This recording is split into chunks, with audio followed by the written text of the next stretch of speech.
এক কোর্টে ছিল দুজন অ্যাডভোকেট। ওদের নামও ছিল প্রায় একই। এজন্য হরহামেশাই ওদের মধ্যে ঝামেলা লেগেই থাকতো কেস নিয়ে। একজনের কেস আরেকজন নিয়ে যেত। বলা যায় ওদের সম্পর্কটা ছিল একদম দা কুমড়ার মতো। তবে ওরা দুজনই ছিল সৎ এবং নিষ্ঠাবান উকিল। একবার দুজনে একটা কেসে জড়িয়ে পড়ে। কেসটা ছিল দেশের সবচাইতে বড় বিজনেসম্যানের বিপক্ষে এক কৃষকের বইয়ের কেস। এই ব্যাপারটাতে ওরা দুজনেই এক হয়ে যায়। এর পরে কি ঘটে, ওরা দুজনে মিলে কি কেসটা জিততে পেরেছিল, জানতে হলে তোমাকে সম্পূর্ণ এক্সপ্লেনটিই দেখতে হবে। আমার আগের চ্যানেলটিতে একটু সমস্যা হওয়ার কারণে এখন থেকে আমি এই চ্যানেলে আপলোড করছি। তো যদি তোমাদের ভিডিওটি ভালো লেগে থাকে তাহলে লাইক করতে ভুলো না, আর চ্যানেলটি সাবস্ক্রাইব করে দিও। কোনো স্পয়লার না দিয়ে আর একটা লাইক দিয়ে চলো তাহলে গল্পের গভীরে ঢুকে পড়া যাক। সিনেমা শুরুতেই দেখা যায় পারসুল ভিলেজ, রাজস্থান, সাল 2011। এক বৃদ্ধ এবং তার বউ গাড়ি করে শহরে যাচ্ছিল, উদ্দেশ্য কোর্ট। কিছুক্ষণের মধ্যেই শুরু হয়ে যায় ওদের কেসের শুনানি। ওনার নাম রাজারাম আর বউ জানকি। ওনারা এলাকার ল্যান্ডলর্ডের থেকে টাকা নিয়েছিল, কিন্তু সময় মতো সেটা পরিশোধ করতে পারেনি। বারবার ডেট নিলেও কোনোভাবেই টাকাগুলো শোধ করতে পারেনি ওরা। এই জন্যই আজকের এই ব্যবস্থা করা হয়েছে। এখানে এসেও রাজারাম বলে এবছর আমি টাকাটা দিতে পারবো না, ফসল তেমন একটা ভালো হয়নি, সারা বছরের খাবারই জোটানো কষ্ট। তখন জাজ নির্দেশ দেয় রাজারামের যতটুকু জমি আছে সেটুকুই লোকটাকে দিয়ে দিতে, যার থেকেও টাকা ধার নিয়েছিল। এই কথাটা শুনে রাজারাম অনেক করে উনয় বিনয় করে, কিন্তু লাভ তেমন একটা হয় না। দুঃখ ভরাক্রান্ত মন নিয়ে বাড়ি চলে আসে ওরা। পরদিন সকালবেলাতেই রাজারাম হাতে আর পায়ে কলসি বেঁধে পানির মধ্যে ঝাঁপ লাগায়। মারা যায় রাজারাম। এরপর কেটে যায় কয়েক বছর। দেখা যায় একটা কোর্টরুমের মধ্যে একটা কেসের শুনানি চলছিল। শশীবালা নামে একজন ছেলে মেয়ের ভান ধরে 80 বছরের বৃদ্ধ একজনকে বিয়ে করেছিল। বিয়ের 4 দিন পরে ওরা জানতে পারে যে শশীবালা আসলে মেয়ে নয়, ছেলে। আর ওই বৃদ্ধ লোকটার জমির লোভে শুধুমাত্র ওকে বিয়ে করেছিল শশীবালা। এখানে কেসটা চলতে থাকলে শশীর কোনো উকিলকে দেখতে পাওয়া যাচ্ছিল না। হঠাৎ করে এই জানালা দিয়ে উকি মারে জগদীশচন্দ্র মিশ্রা ওরফে জলি। সে জানায় বাহিরে আমার অনেক দেনা পাওনা আছে, তো এই জন্য আমি দরজা দিয়ে আসতে পারছি না ম্যাম। এই ব্যাপারটা জাজ অবশ্য মজা হিসেবেই নেয় আর ওকে ঢুকতে দেয়। কোর্টরুমের মধ্যে এসে জলি বলে ওগুলো সব মিথ্যে কথা। আমার ক্লায়েন্ট শশীবালা আসলে একজন মেয়ে, কিন্তু এটার তো কোনো প্রুফ নেই ওর কাছে। এই জন্য জাজ নির্দেশ দেয় ডিএনএ টেস্ট করার জন্য, আর ততদিন পর্যন্ত ওকে কারাগারেও রাখতে বলে। তখন জলি বলে ওঠে, আমার ক্লায়েন্টকে যে কারাগারে রাখবেন তো সেটা কোন কারাগারে, ছেলে কারাগার নাকি মেয়ে কারাগার? প্রতিপক্ষের কথা মতো যদি আমার ক্লায়েন্ট একজন ছেলে হয় তাহলে যদি ওকে ছেলে কারাগারে রাখেন, আর রিপোর্টে যদি আসে সে মেয়ে, তাহলে এর দায়টা কে নেবে? আর আমার কথা মতো যদি ও মেয়ে হয় তাহলে যদি ওকে মেয়ে কারাগারে রাখেন আর রিপোর্ট আসে যদি ও ছেলে, তাহলে দায়টা কে নিবে? এজন্য আমার মতো ওকে বেল দিয়ে দেওয়া উচিত। জাজও এই ব্যাপারটা বুঝতে পেরে ওকে বেল দিয়ে দেয়। তারপর দেখা যায় আসলে শশীবালার নাম শুধু শশী, আর সে একজন ছেলে। বৃদ্ধ মানুষজনকে ফাঁসানোই হচ্ছে ওর কাজ। ওদেরকে ফাঁসিয়ে টাকা হাতিয়ে নেয় শশী। তখন পূর্বে মিটান অনুযায়ী পেমেন্টটা নিয়েই চলে যায় জলি। অন্যদিকে দেখা যায় সুটেড বুটেড হয়ে অনেক তাড়াহুড়ো করে কোর্টরুমের দিকে যাচ্ছিল জগদীশ ত্যাগী ওরফ জলি। হঠাৎ করে দেখা হয়ে যায় ওর শশীর সাথে। তখন বলে চলেন আপনাকে আমি বেল করিয়ে দিই। কিন্তু শশী জানায় তুমি কে? আমি জলিকে হায়ার করেছিলাম, ও আমাকে তো বেল করিয়ে দিয়েছে। এটাতে ত্যাগীর আর বুঝতে বাকি থাকে না যে ওর কেসটা কে লড়েছে। এই জন্য ছুটতে ছুটতে চলে আসে মিশ্রার কাছে। ওদেরকে আসতে দেখে মিশ্রা দরজা বন্ধ করে পুজো করতে শুরু করে। এদিকে ত্যাগীও কম না, সে অনেক চিল্লাপাল্লা করছিল। কিছুক্ষণের মধ্যেই সেখানে অনেক মানুষ সমবেত হয়ে যায়। সে কোর্টের বার কাউন্সিলের প্রেসিডেন্টও চলে আসে। তারপর ব্যাপারটা সুলাহা করে দেয় এবং দুজনকে প্রাপ্ত 5,000 টাকার 2,500 করে টাকা দেওয়া হয়। ওদের দুজনের সম্পর্ক একদমই যেন দা কুমড়ো, কেউ কাউকেই সহ্য করতে পারত না। এখান থেকে ঝামেলা মিটমাট করে ত্যাগী চলে আসে বাড়িতে। ওর বউয়ের নাম সান্ধিয়া। ওদের ফুটফুট একটা মেয়েও আছে। ওর বউ আসলে একটা এনজিওতে কাজ করত। গরিব অসহায় মানুষজনকে নিয়েই ওদের কাজ। আর এখানে ওর বউকে নিতে এসেছিল ত্যাগী। সেখানে মাঠ লেভেলে কাজ করত লক্ষ্মী নামের এক মহিলা। তিনি ত্যাগীকে ডাক দিয়ে বলেন গ্রামের কিছু গরিব মানুষের কেস লড়তে হবে তোমাকে। প্রথমে তো কেসটা লড়তে চাচ্ছিল না ত্যাগী, আর বিভিন্ন ছুতা দিতে থাকে। তারপরে কি যেন একটা চিন্তা করে রাজি হয়ে যায়, আর আগামীকালকে ওদেরকে কোর্টে আসতে বলে। অন্যদিকে দেখা যায় মিশ্রা বাড়িতে এসে পৌঁছে। ওর বউয়ের নাম পুষ্পা। সে একটা বুটিক শপ চালাতো। যদিও ওরা দুজনে হালকা পাতলা ঝগড়া করে, কিন্তু তাদের ভালোবাসাও প্রচুর। তরকারিটা রান্না করে রেখেছিল পুষ্পার, রুটি বানাতে বলে মিশ্রাকে। অন্য কোনো উপায় না থাকায় মিশ্রাও সেটাই করে। পরদিন সকালবেলাতেই মিশ্রা চলে আসে কোর্টে। এসে দেখতে পায় বাইরে প্রায় 40 জনের মতো মানুষ দাঁড়িয়ে আছে, আর সবাই এসেছিল পিটিশন ফাইল করতে। এটা দেখে তো পাগল প্রায় হয়ে যায় মিশ্রা। আজকে যেন ওর ঈদের দিন লেগে গেছে। তারপর ওর সেক্রেটারিকে কল দিয়ে বলে তাড়াতাড়ি 40টা 100 টাকার স্ট্যাম্প পেপার নিয়ে আয় তো, সাথে টাইপরাইটারও। কিছুক্ষণের মধ্যেই সেক্রেটারি ওইসবগুলো নিয়ে চলে আসে। তারপর শুরু হয়ে যায় সেখানকার কার্যক্রম। কয়েক ঘন্টার কঠোর পরিশ্রমের পরে শেষ হয় পিটিশন ফাইল করা। এবার টাকা নেবার পালা। কিন্তু সবাই জানে যে তাদের কাছে কোনো টাকা নেই। আর ওই এনজিওর লাক্ষ্মী ম্যাম তো বলেছিল যে এখানে আসলে কোনো টাকা লাগবে না। এটাতে হতবাক হয়ে যায় মিশ্রা। কি করবে কিছুই বুঝে উঠতে পারছিল না। প্রথমে তো মিশ্রা মনে করেছিল যে ওর সাথে মজা নিচ্ছে হয়তো এরা, কিন্তু যখন বুঝতে পারে যে আসলে ওদের কাছে টাকা নেই তখন আরও বড় শক খেয়ে যায়। তারপর সবাই কিছু কিছু করে টাকা দিতে থাকে ওকে। 40 জনের টাকা মিলে উঠে 325 টাকা, কিছু শাকসবজি। এতক্ষণে মিশ্রার আর বুঝতে বাকি থাকে না যে ওকে ত্যাগী এই ভেজালটায় ফেলেছে। এদিকে দেখা যায় ত্যাগী যখন ওর চেম্বারের দিকে আসছিল তখন বাহিরে একটা বৃদ্ধ মহিলাকে দেখতে পায়। উনি হচ্ছে সিনেমার শুরুতে দেখানো রাজারামের বউ জানকী। আসলে উনাকে এখানে পাঠিয়েছিল সান্ধিয়া, তার কেসটা জলিকে দিয়ে লড়াবে বলে। কিন্তু ত্যাগী কোনো গরিব মানুষের কেস লড়তে চায় না, কারণ এখন তোর একটা মেয়ে হয়েছে, তাকে ভালোভাবে বড় করতে হলেও তো টাকার প্রয়োজন। এজন্যই মহিলাটিকে বলে আপনি ভুল জায়গায় এসেছেন, আপনি জলি মিশ্রার কাছে যান, সে খুবই ভালো মানুষ। গরিব মানুষ, কৃষক, এদের সবার কেস সেই লড়ে। তারপর পরই জানকী চলে আসে মিশ্রার কাছে। কিন্তু মিশ্রা আগে থেকে যে পরিমাণ ধোঁকা খেয়েছে এটাতে সে অর্ধেক পাগল হয়েই ছিল। তারপর আবার যখন এসে জানকী ওর কেসটা লড়তে বলে তখন সে পুরো পাগলই হয়ে যায় আর ওনার থেকে অনেক করে ক্ষমা চায়। আপনাকে যে আমার কাছে পাঠিয়েছে সেই হচ্ছে আপনার লোক, ওই হচ্ছে প্রথম জলি, তো প্লিজ আপনি ওনার কাছেই চলে যান। এই ব্যাপারগুলোতে জানকীর মন অনেক খারাপ হয়ে যায়। কি করবে সে কিছুই বুঝে উঠতে পারছিল না। তারপর দুঃখ ভরাক্রান্ত মন নিয়ে সেখান থেকে প্রত্যান করে। সন্ধ্যাবেলাতেই ত্যাগী বাড়িতে আসলে ওর বউ জিজ্ঞেস করে তোমার কাছে জানকী আন্টি গিয়েছিল না? সে জানায় যে না, আমার কাছে গেলে তো আমি অবশ্যই তোমাকে কল করে জানাতাম। ওরা দুজনে কথাবার্তা বলতে থাকলে হঠাৎ করেই বৃষ্টি চলে আসে। তখন ত্যাগীকে বলে বাইরে শুকাতে দাও কাপড়গুলো তোলার জন্য। সে বাইরের কাপড়গুলো তুলতে গেলে দেখতে পায় বাইরে বৃষ্টির মধ্যেই বসেছিল জানকী। এটাতে নিজেকে একটু দোষী দোষী মনে হয় ত্যাগীর। তারপরে প্রথমে সে দরজাটা আটকে দেয়, কিন্তু পরক্ষণে ব্যাপারটা বুঝতে পেরে যায় ওর বউ, আর জানকী আন্টিকে ঘরের মধ্যে এনে ঢোকায়।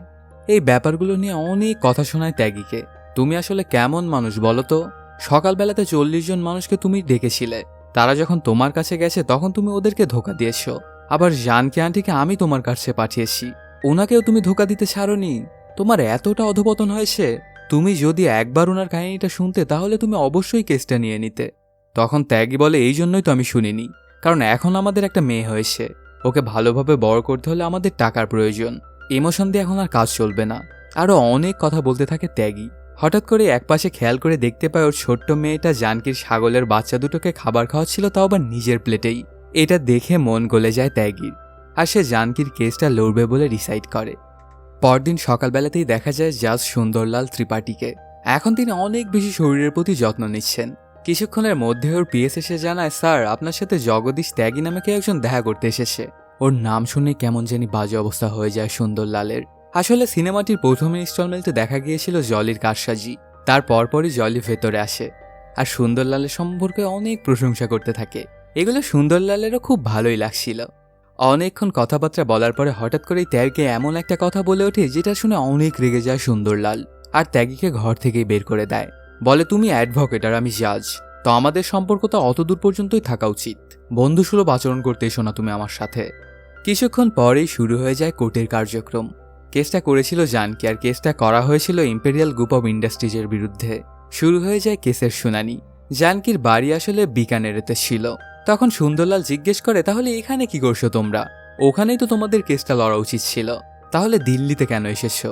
তখন ত্যাগী জানায় ইম্পেরিয়াল কোম্পানিটা রেজিস্টার হচ্ছে দিল্লিতে, এজন্য নিয়ম মোতাবেক আমাদেরকে এখানেই কেসটা লড়তে হবে। এটা শুনে জাজ বলে আচ্ছা ঠিক আছে, কিন্তু ইম্পেরিয়ালের হয়ে কে লড়বে? কিছুক্ষণের মধ্যেই সেখানে এসে উপস্থিত হয় জগদীশচন্দ্র মিশ্রা অফ জলি 2। একে অপরকে দেখে তো দুজনেই অবাক, আর বেঁধে যায় ওদের মধ্যে ঝগড়াঝাটি। এইসব কিছু দেখে জাজ বলে কিছুক্ষণের জন্য কোর্টটা মুলতবি ঘোষণা করা হলো। তারপর ওদের দুজনকে ডেকে নিয়ে আসে চেম্বারে। তোমরা দুজনই তো আমার জন্য এক একটা শনির দশা নিয়ে আসো। প্রথমে যখন ত্যাগী এসেছিল তখন আমি একদম সুস্থই ছিলাম, কিন্তু কোর্টে সে এত বাজে অবস্থা আমার করেছিল যে আমি হার্ট অ্যাটাক করে বসি। তারপর আমার বউ কোনো মতে আমাকে সেবা শুশ্রূষা করে সুস্থ করে তোলে। তারপর আবার যখন আমি ঠিকঠাকভাবে কোর্টে উপস্থিত হচ্ছিলাম তখনই চলে আসে মিশ্রা। সেও আমার এতটা বাজে অবস্থা করেছিল যে এবার আমার কথা চিন্তা করতে করতে আমার বউ হার্ট অ্যাটাক করে ফেলে আর দুনিয়ার মায়া ত্যাগ করে পরপারে চলে যায়। তো এবার তোমরা দুজন একসাথে এসেছো। আমার মনে হচ্ছে না আমার জন্য ভালো কিছু অপেক্ষা করছে, আর তোমাদের জন্য এটাই ভালো হবে যে তোমরা ভালোভাবে কেসটা লড়ো। আগের বারের মতো যদি কিছু দেখেছি তাহলে আমার থেকে খারাপ কিন্তু কেউ হবে না। তারপর ওদের দুজনকে দুটো বই ধরিয়ে দেয়, যেগুলোতে সব রুলস লেখা ছিল যে কোর্টের মধ্যে কিভাবে আচরণ করতে হবে। ওই বইয়ে যা যা লেখা আছে তোমরা ওইভাবেই চলবে, না হলে কিন্তু আমার ভয়ঙ্কর রূপ দেখতে পাবে তোমরা। ওরা দুজনেই সম্মতি দেয়। কিছুক্ষণের মধ্যেই শুরু হয়ে যায় আবার শুনানি। ত্যাগী কিছু বলতে যাবে তার আগেই মিশা বলা শুরু করে। আমার ক্লায়েন্ট বিভিন্ন গরিব জায়গায় গিয়ে টাকা ইনভেস্ট করে, তাদের জমির আসল মূল্য থেকে ডাবল দাম দিয়ে সেগুলো কেনে এবং সেই জায়গাগুলোতে ইন্ডাস্ট্রি বানায়। বিকানেরও ঠিক তেমনটাই হয়েছে। টোটাল 4260 জন কৃষকের থেকে জমি কেনা হয়েছিল। কেউ তো কোনো পিটিশন ফাইল করেনি, তাহলে ইনি কেন করলেন? এটার মানে এটাই দাঁড়াচ্ছে যে ইনাদের ধান্দাই এটা। আর এইসব মানুষদেরকে সাপোর্ট করে হচ্ছে বিভিন্ন এনজিও। তো ইনারা যে কেসটা করেছে ইম্পেরিয়াল ইন্ডাস্ট্রির বিরুদ্ধে, সেটা একদমই ভিত্তিহীন। ওরা ইম্পেরিয়াল ইন্ডাস্ট্রি থেকে টাকা হাতানোর জন্য এই কাজটা করছে। এইসব কিছু শোনার পরে সুন্দরলাল বুঝতে পারে যে মিশ্রার কথায় দম আছে, আর ত্যাগীও তো কোনো রকম কোনো প্রমাণ দিতে পারছে না। এই জন্য কেসটা খারিজ করে দেয়। এদিকে দেখা যায় বড় রকমের একটা সেমিনার হচ্ছে। সেটাতে বক্তব্য দিচ্ছিল ইম্পেরিয়াল গ্রুপ অফ ইন্ডাস্ট্রিজের কর্ণধার হারিভাই খাইতান। ওর বক্তব্য শুনে তো সব মানুষ অনেক খুশি। আসলে কথায় আছে না, তেলা মাথায় তেল সবাই দেয়। আর উনি তো এত ধন সম্পদের মালিক, এই জন্য তিনি যাই বলছিলেন সবাই তাতেই খুশি। হারিভাই সেখানে বক্তব্য দিতে থাকলে হঠাৎ করেই তার পিএসকে দেখতে পায়। তখন বক্তব্য শেষ করে এগিয়ে যায় ওর কাছে। সে বলে, স্যার একটু সমস্যা হয়েছে। ওই যে রাজারামের বউ জানকি আছে না, উনি পিটিশন ফাইল করেছে আমাদের বিরুদ্ধে। তবে কোনো সমস্যা নেই, আমি ব্যাপারটা দেখছি। এটা শুনে হারিভাই বলে, অ্যাডভোকেট কাকে নিয়ে এসো? বিক্রমকে ফোন দাও। কিন্তু পিএস জানায়, না স্যার, এত ছোট্ট ব্যাপার নিয়ে যদি আমরা এত বড় উকিল ধরি তাহলে মিডিয়া ইনভলভ হয়ে যাবে, এতে আমাদের সমস্যা আরও বাড়বে। আমি লোকাল একজন উকিলের সাথে কথা বলেছি, সেই সব কিছু দেখে নেবে, আপনার একটুও টেনশন করতে হবে না। তবে ওর কথায় একদমই ভরসা করতে পারছিল না হারিভাই। তারপরেও অন্য কোনো আর উপায়ও তো নেই, কারণ বিক্রম তো দেশেও নেই। সে অনেক বড় মাপের আরেকটা ইন্ডাস্ট্রিয়ালিস্টের কেস লড়তে লন্ডন গেছে। এদিকে কোর্টরুম থেকে জলি কেসটা রফা দফা করে সন্ধ্যার দিকে চলে আসে হারিভাইয়ের একটা পার্টিতে। সেখানে সে অনেক বড় বড় মাপের বিজনেসম্যানকে দেখতে পায়। তারপর হারিভাইয়ের পিএস এর কাছে এসে জানায়, স্যার আমার একটা বিল বাকি আছে 25,000-এর, যদি বিলটা দিয়ে দিতেন তাহলে খুব উপকার হতো। তখন ওই কাগজটা ধরিয়ে দেয়। এটা দেখে পিএস জানায়, তুমি এত টেনশন নিচ্ছ কেন? তুমি হারিভাইয়ের কেস লড়ছ, তো টাকা নিয়ে তোমার কোনো টেনশন করতে হবে না, তুমি ঠিক সময় মতো টাকা পেয়ে যাবে। তখন জলি বলে, আচ্ছা ঠিক আছে, তাহলে আপনি কি আমাকে একটু হারিভাইয়ের সাথে পরিচয় করিয়ে দিবেন? ওনার পা ধরে সালাম করে আমি একটু আশীর্বাদ নিতাম। তখন পিএস জানায়, নিজের যতটুকু ক্ষমতা ততটুকু পর্যন্তই থাকো। হারিভাইয়ের কাছে যেতে আমার 1 বছর সময় লেগেছে, আর আমার নাম যে আসলে কি এটা মনে রাখতে হারিভাইয়ের সময় লেগেছে 2 বছর। তো এত তাড়াহুড়ার কিছু নেই, আস্তে আস্তে আগে অনেক দূর যেতে পারবে। ঠিক ওই সময়ে দেখা যায় সেদিকেই আসছিল হারিভাই। তখন জলিকে সে নাম ধরেই ডাক দেয়। এটাতে জলি সহ সেখানে থাকা সবাই অবাক। সবচেয়ে বেশি অবাক হয় সেই পিএসটা, কারণ তার নাম মনে রাখতে তো হারিভাইয়ের 2 বছর লেগেছিল, আর একদিনেই জলির নাম মনে রেখে ফেলেছে হারিভাই। তখন জলি গিয়ে ওনাকে সালাম করে আর বলে, স্যার আপনি আমার নামও মনে রেখেছেন? এটা শুনে হারিভাই বলে, তোমার সম্পর্কে আমি আরো অনেক কিছু জানি, এসো আমার লোকজনের সাথে তোমার পরিচয় করিয়ে দেই। তখন ওকে নিয়ে গিয়ে বিভিন্ন মানুষের সাথে পরিচয় করিয়ে দেয়। কিছুক্ষণ এভাবে চলার পরে হঠাৎ করে হারিভাইকে বলে, স্যার একটু কথা ছিল আপনার সাথে, একটু সাইডে আসবেন? হালকা সাইডে যাওয়ার পরে জলি এসে চেকটা দেখিয়ে বলে, আমি কিছু টাকা পেতাম, আমার ছেলের স্কুল ফি দিতে হবে, তো এর জন্য এটা একটু জরুরি ছিল, যদি আপনি একটু বলে দিতেন তাহলে খুব উপকার হতো স্যার। তখন হারিভাই জিজ্ঞেস করে, কত টাকা? জলি বলে, 50,000 টাকার মতো। কিছুক্ষণের মধ্যে ওকে টাকাটা এনে দেয় একজন, আর হারিভাই ওকে একটা চাকরির অফার করে। তুমি কি আমার হয়ে কাজ করবে? তোমাকে আমি 50,000 করে দিব। জলি বলে, সব জিনিসের দাম এখন এত বেড়ে গেছে, 50,000 টাকা একটু জুলুম হয়ে যায় স্যার, কিছু বাড়িয়ে দেওয়া যায় না? তখন হারিভাই বলে, ডেইলি তুমি 50,000 করে টাকা পাবে। এইটা শুনে তো জলির চোখ কপালে উঠে যায়। সে তো ভেবেছিল যে মাসিক ওকে 50,000 টাকা দিবে। তখন সাথে সাথেই সে অনেক খুশি হয়ে রাজি হয়ে যায়। তারপর সেই পার্টিটা শেষ করে চলে আসে বাড়িতে। এসে দেখতে পায় ওর বাড়ির বাহিরে বসে আছে জানকি। তখন বলে, আপনি এখানে কি করছেন? কিছুই বলে না জানকি। তার পরপরই ওর বউ বাহিরে বের হয়ে আসে, আর জানা অনেকক্ষণ ধরে আন্টি এখানে বসে আছে, কিন্তু কিছুই বলছে না। তারপর আরও কয়েকবার জিজ্ঞেস করার পরে জানকি বলে, আর যাই হোক না কেন আমি মিথ্যে কথা বলি না, আর আমরা ফ্রডও করছি না, যা সত্য সত্য আমাদের সাথে ঘটেছিল সেগুলোই সেদিন বলেছিলাম। কাহিনীটা ফ্ল্যাশব্যাকে চলে যায়। রাজারাম মারা যাওয়ার পরপরই সেই এলাকায় একটা কাজ করতে এসেছিল হারিভাই। সেই এলাকার এমএলএ ও ডিএম সবাই তাকে সাপোর্ট করছিল। তারপর কিছুক্ষণের মধ্যেই হারিভাইয়ের কানে চলে যায় রাজারামের মৃত্যুর কথা। তখন ওদের সবাইকে জিজ্ঞেস করে কি হয়েছিল ওনার সাথে। এমএলএ আর ডিএম মিলে একটা গল্প বানায়, বলে ওনার ছেলের বউয়ের সাথে ওনার খারাপ সম্পর্ক ছিল। এটা যখন জানাজানি হয়ে যায় তখনই নিজে নিজেই মারা যায় উনি। তবে এই কথাটা শুনে হারিভাই বুঝে যায় যে ওরা মিথ্যে কথা বলছে। এটাতে অনেক রাগান্বিত হয়ে যায় হারিভাই, আর বলে মা বোনদের সম্পর্কে কখনো এমন বাজে কথা বলবা না তোমরা। একবার তোমাদের মাফ করলাম, আর যেন এরকম না শুনি। আর সেখানে আসলে কি ঘটেছে আমি গিয়েই সেটা জানতে পারবো। কিছুক্ষণের মধ্যেই হারিভাই তার লোকজনদের নিয়ে চলে আসে রাজারামের বাড়িতে। সেখানে গ্রামের প্রায় সকল মানুষই উপস্থিত ছিল। তখন ওনার ছবিতে ফুল দেয় হারিভাই। তারপর জানকীর কাছে গিয়ে বলে, আপনার লসের জন্য আমি খুবই দুঃখিত। যা গেছে সেটা তো আর আসবে না, যা হয়েছে এগুলো সব ভুলে যান। এটা বলেই ওনার হাতে 10 লাখ টাকার একটা চেক ধরিয়ে দেয়। সাথে সাথেই জানকী সেই চেকটাই ছিঁড়ে ফেলে আর বলে, কেন এসেছেন আপনারা এখানে? আমরা এতদিন যেভাবে চলেছিলাম এখনও ঠিক তেমনভাবেই চলবো। আপনার ওই টাকার কোনো প্রয়োজন নেই আমাদের। তখনই পাশ থেকে জানকীর ছেলের বউ এসে বলে, আপনি যদি আমাদেরকে কিছু দিতেই চান তাহলে আমাদের জমিগুলো ফিরিয়ে দিন আপনারা। তখন হারিভাই বলে, সেটা পসিবল ছিল যদি আমার মুখের সামনে চেকটা না ছিঁড়ে ওই কথাটা বলতা, কিন্তু এখন তো তোমাদের গ্রাম ছেড়ে যেতেই হবে।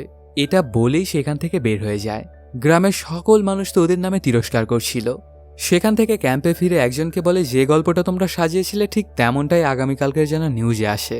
এটাই হবে ওদের ওপর আমার রিভেঞ্জ। হয়ও ঠিক তেমনটাই। পরদিন সকালবেলাতেই জানকী পানি নেওয়ার জন্য একটা কূপে আসে।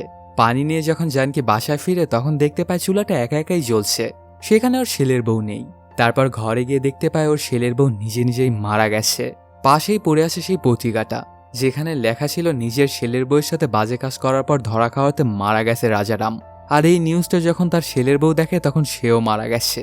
কাহিনীটা আবারও প্রেজেন্ট টাইমে চলে আসে। এই গল্পটা শুনে তো একদমই পাগল প্রায় অবস্থা হয়ে যায় জলির। সে জানকীর বিপরীতে কেসটা লড়ে যে কি ভুল করেছিল সেটা এখন তিলে তিলে টের পাচ্ছে। ওর নিজের কাছে নিজেকে অনেক বড় দোষী মনে হচ্ছিল। তখন জানকী চলে যাওয়ার সময় ওর কাছে থাকা একটা ছাগল দেয় জলিকে। বলে, আমার কাছে 2টা ছাগল ছিল, একটা দিয়েছি প্রথম জলিকে আর এইটা দিলাম তোমাকে। ছাগলটা দিয়েই সেখান থেকে চলে যায় জানকী। এই ব্যাপারগুলোতে অনেক রাগান্বিত হয়ে ইম্পেরিয়ালের অফিসে চলে আসে জলি। সেখানে এসে পিএসকে অনেক গালাগালি করতে শুরু করে। তুই আমাকে কেন পুরো সত্যটা বলিসনি? তখন পিএস জানায়, তোমার যতটুকু দরকার তুমি ততটুকু জেনেছো, কাজ করেছো, টাকা নিয়েছো, ব্যাস ফিনিশ। ঠিক তখনই দেখা যায় ওখানে চলে আসে হারিভাই আর টানতে টানতে জলিকে নিয়ে একটা কেবিনের সামনে আসে। বলে, এটাই তোমার জন্য রেডি করা হয়েছে, তুমি শুধুমাত্র এখন থেকে আমারই কাজ করবে। এত ইমোশনাল হলে তো চলবে না, আর এভাবে কখনোই তুমি জীবনে আগে বাড়তে পারবে না।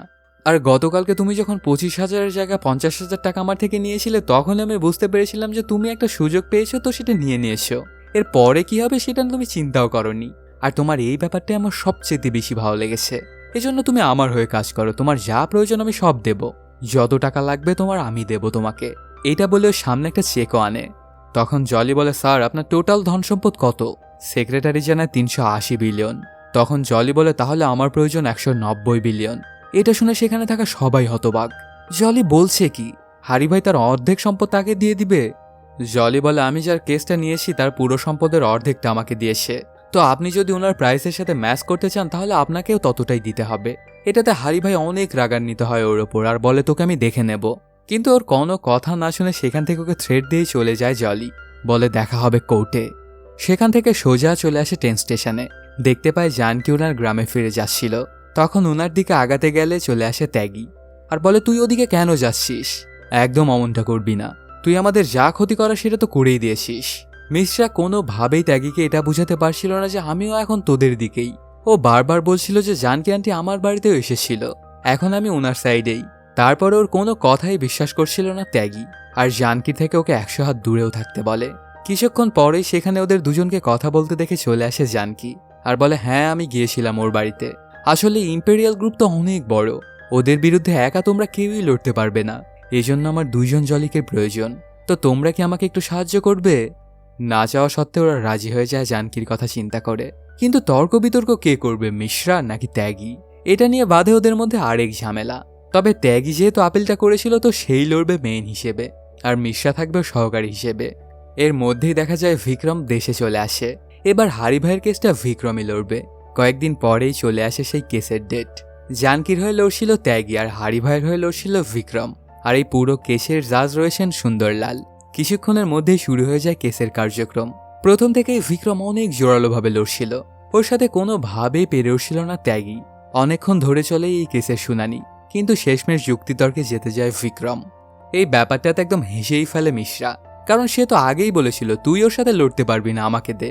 কিন্তু ওর কোনো কথা না শুনে ত্যাগী লড়তে গিয়েছিল, এজন্য সে খুব মজাই পাচ্ছিল।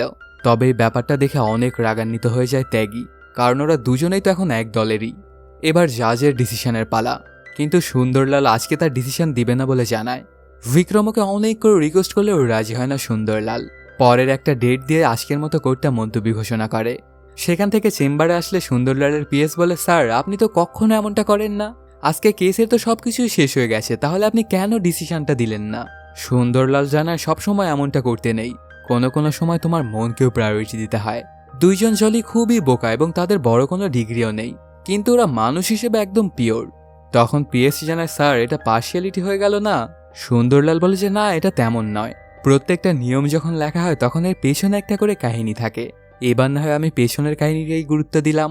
এটা পার্শিয়ালিটি না, এটাকে বলে সত্য জানার আগ্রহ। এতে পিএসটাও কনফারেন্স হয়ে যায়। এদিকে কোর্টের বাইরে এসে ওদের দুজনের মধ্যে কথা কাটাকাটি বাদে। একজন এটা বলছে তো আরেকজন ওটা। ওই যে আগেই বলেছিলাম যে একজন আরেকজনকে কোনোভাবেই সহ্য করতে পারতো না, একদম দা কুমড়ো সম্পর্ক ছিল ওদের। অনেকক্ষণ ঝগড়াঝাটি করতে করতে ওদের মধ্যে বেঁধে যায় তুমুল মারামারি, কেউই যেন কারো চাইতে কম নয়। এই ব্যাপারটা আবার সব টিভি চ্যানেলেও চলে আসে। এখানে সবকিছু শেষ করে মিশ্রা যখন বাড়িতে আসে তখন ওর বউ ওর ওপর অনেক রাগ দেখায়। তুমি কেন কোর্টের মধ্যে ওই সময় হাসলে?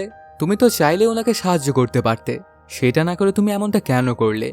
যদি তোমার ইগোর কারণে জানকী আন্টি কেসটা হেরে যায় তাহলে আমি তোমার সাথে আর কোনো দিনও কথা বলবো না। তো তোমার জন্য এটাই ভালো হবে যে তুমি ত্যাগীর বাড়িতে গিয়ে ওনাকে সরি বলো। ঠিক একই ব্যাপার ঘটে ত্যাগীর বাড়িতেও। ওর বউর ওপরে অনেক রাগান্বিত আর এই একই রকমই কথা বলে। কিছুক্ষণের মধ্যেই দেখা যায় ত্যাগীরা দুজনে চলে আসে মিশ্রাদের বাড়িতে। ওদের দুজনেরই মিল হয়ে যায়। এদিকে দেখা যায় সুন্দরলাল প্রত্যেক দিনই একবার করে থানায় আসতো। আসলে থানাতে ছিল একজন লেডি ইন্সপেক্টর, ওনাকে খুব পছন্দ হয়েছিল সুন্দরলালের, এজন্য বিভিন্ন তালবাহানা দিয়ে প্রত্যেক দিনই একবার করে থানায় আসতো। ওনার নাম চাঞ্চাল। এমনই একদিন থানায় এসে ওনাকে ইনভাইট করে ডিনারে যাওয়ার জন্য। ওনাদের দুজনের ডেটটা ফিক্স হয় ভ্যালেন্টাইন ডেতে। দেখতে দেখতেই চলে আসে ভ্যালেন্টাইন ডে। সেদিন মিশ্রা, ত্যাগী এবং ওর দুই বউ সহ চলে আসে বড় মাপের একটা রেস্টুরেন্টে।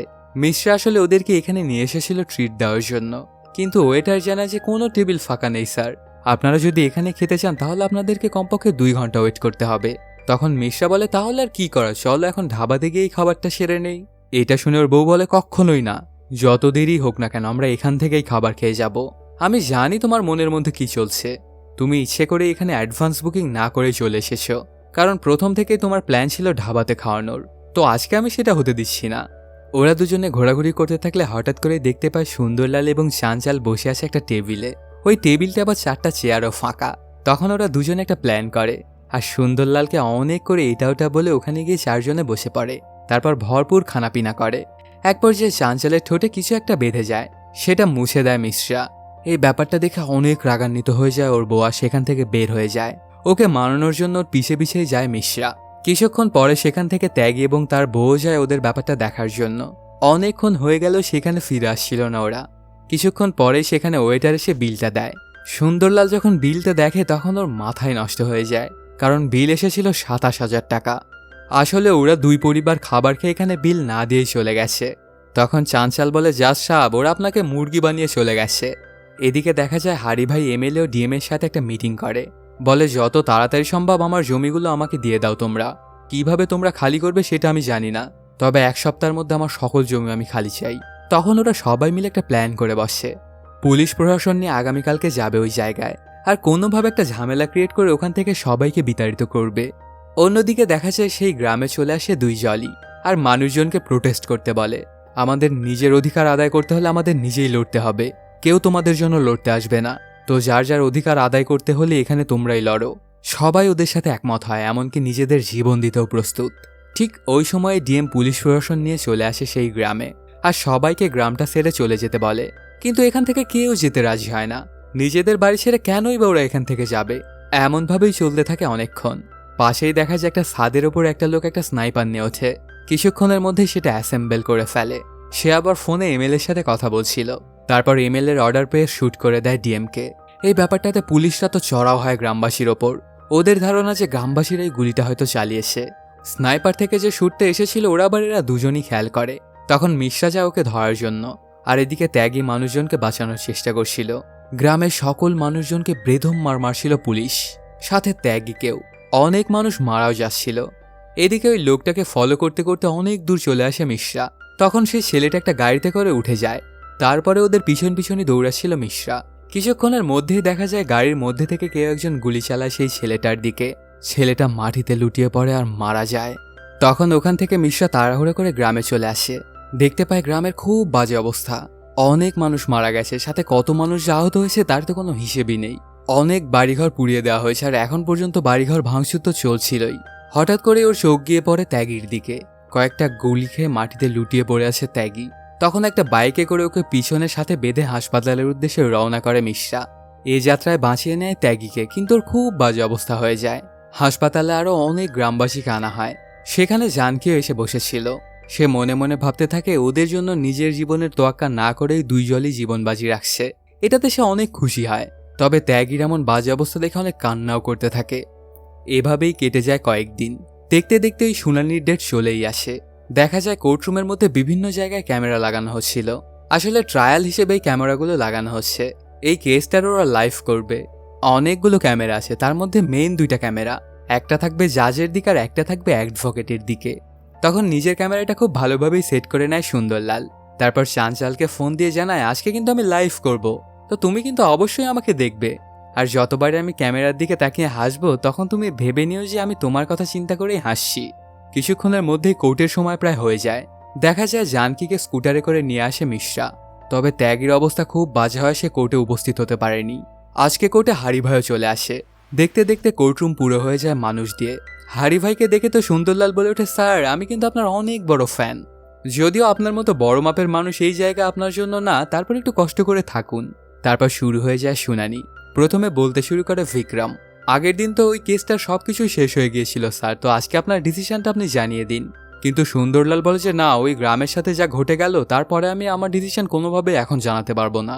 সেদিন কেসটা যেভাবে শেষ হয়েছিল আজকে ওইভাবে আর শুরু হয়নি, তো ফুল শুনানি শেষ হবে তারপরে আমি আমার ডিসিশন দেব। তখন বিক্রম ডক্টর মিলিয়ান দেশাইকে কাঠগড়ায় ডাকে। ইনি আসলে দেশের অনেক বড় মাপের নাম করা একজন ইকোনমিস্ট।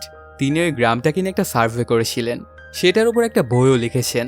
তখন দেশাই জানায় ওই গ্রামটা আসলে অনেক গরিব। সেখানের মানুষ কৃষিকাজ করে তাদের জীবন চালানো অনেক কষ্টকর হয়ে যাচ্ছিল।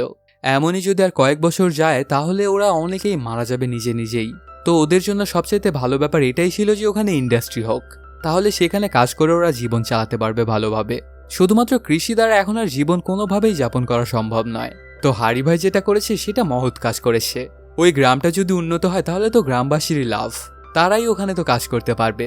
তারপর আবার বিক্রম বলা শুরু করে, স্যার আমাদের দেশের অবস্থা খুব বাজে।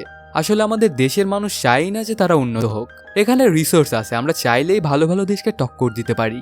আর এটা একমাত্র পসিবল হবে যদি দেশে বেশি বেশি পরিমাণ ইন্ডাস্ট্রি হয়। এজন্য তো কিছু মানুষের স্যাক্রিফাইস দিতেই হবে আমাদের। এটা বলেই তার কথা শেষ করে বিক্রম।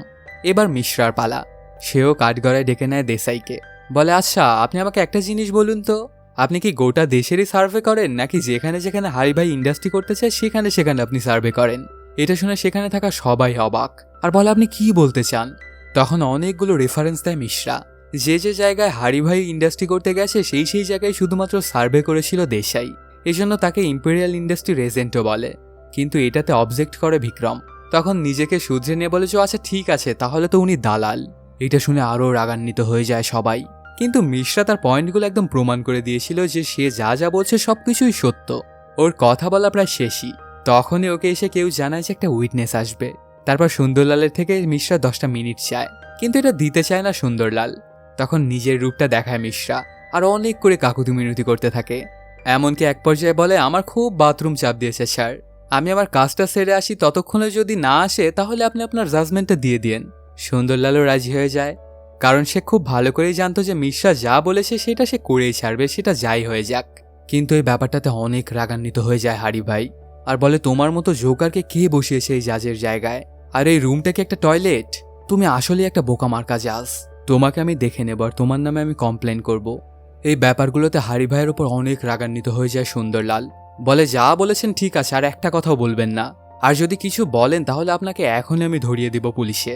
আর আপনার টাকা পয়সা যতই থাক না কেন, আজকে তো শুক্রবার, তো সোমবারের আগে কিন্তু আপনি জামিন পাবেন না। তারপর সবাইকে 10 মিনিটের বিরতি দেয়, শুধুমাত্র হারিভাইকে ছাড়া। এমনকি ওর পাশে 2জন কনস্টেবলও দেয় ওকে পাহারা দেওয়ার জন্য, সে যেন কথাও বলতে না পারে এই 10 মিনিট। সেখান থেকে মিশ্রা সোজা চলে আসে বাহিরে। দেখতে পায় একটা অ্যাম্বুলেন্স, সেটার ভেতরেই ছিল ত্যাগী ও ডিএম। তার পরপরই ডিএমকে কোর্টরুমের মধ্যে আনা হয় একটা স্ট্রেচারে করে। তখন ওনাকে প্রশ্ন করতে থাকে মিশ্রা। আস্তে আস্তে হারি ভাইদের সকল তথ্যই ফাঁস করতে শুরু করে দেয় ডিএম। টাকা দিয়ে সে কি করবে?